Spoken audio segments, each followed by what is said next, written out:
vessels, and new building vessels under construction as well. Financing structure for new build vessels, traditional Islamic projects finance structure, structured as istisna, which is Arabic word literally, as I said, meaning procurement, means covering pre-delivery construction phase, and forward ijara concept for post-delivery period. So you have both product for pre-delivery and post-delivery. How ijara structure works. A SPV is formed for the purpose of arranging the facility. The SPV is to be administered by a facility agent. The SPV enters into a purchase agreement with the obligor for purchasing of existing and pre-identified vessels or vessels, which is asset pool, if you can. Participants and facility agent enter into an investment agency agreement through which the participants fund the facility agent to purchase the asset pool. One purchased, the SPV acting through the facility agent will enter into an ijara. Ijara is lease. Agreement to lease the asset pool to the obligor for a period equal to the facility tenure against payment of rental consideration. SPV enters into a servicing agency agreement with the obligor through which it appoints the obligor as its agent responsible for major maintenance and structural repairs and the procurement of insurance on the asset pool. You can see here the basic concept or the difference. You can see the participation of the bank with you, whereas with the conventional bank you come to them for a funding for a new build project. You have your own equity portion and then you have a debt portion, and they are only responsible, or they will cover the debt portion and with a stipulated interest rate, and here there is a role to play. So this is the basic concept between conventional and Islamic. Then there is a periodic payment. It goes the same way, and which is rental payment, which is to the SPV during the lease terms.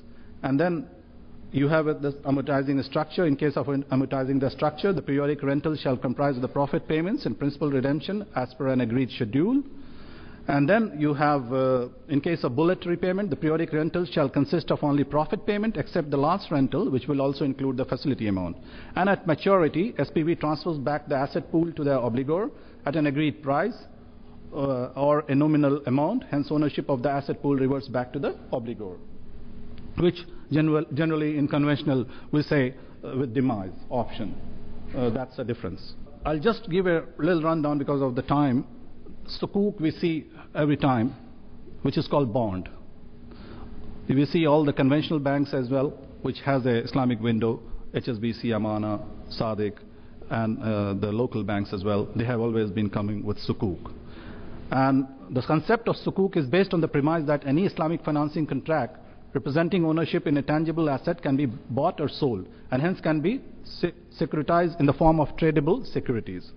Sukuk represent an undivided, proportionate, beneficial ownership interest in an asset or portfolio, the corresponding right to the Islamically acceptable income stream generated by the asset or portfolio.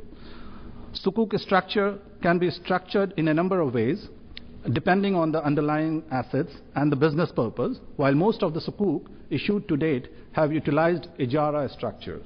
Based on real estate as the underlying assets, the sukuk issued by Islamic banks and finance companies have used financial contract as the underlying. In commercial terms, it works similar to a conventional bond in most characteristics, such as trading, listing, rating, etc.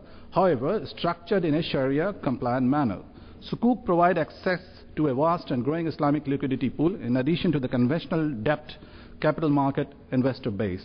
The structure is well established with growing number of sovereign and corporate issuance in the international market. Conventional investors in Europe and Far East are comfortable with sukuk as they consider it a par with conventional bond issuance. Now I'll just give a fast case studies for two cases, which is one is Brunei gas carrier, and this is all based on Islamic finance.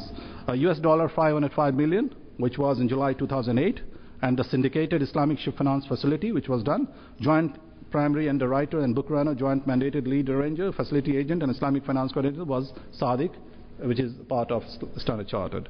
And the GMOS group locally here, which has taken advantage of this finance, which is $46 million in August 2008, and then Islamic ship finance facility was arranged by, again, Sadiq. They were the joint mandate leader, arranger, and facilitator, agent, and account banks.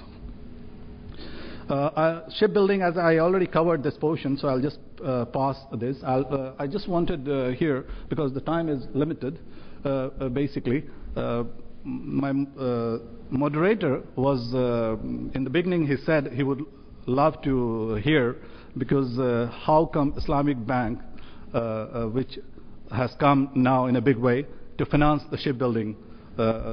I would like to ask any questions. I believe I have covered my topic here, and if any questions in between, then I can give answers. Thank you very much. I hope everybody had enjoyed this. Thanks a lot.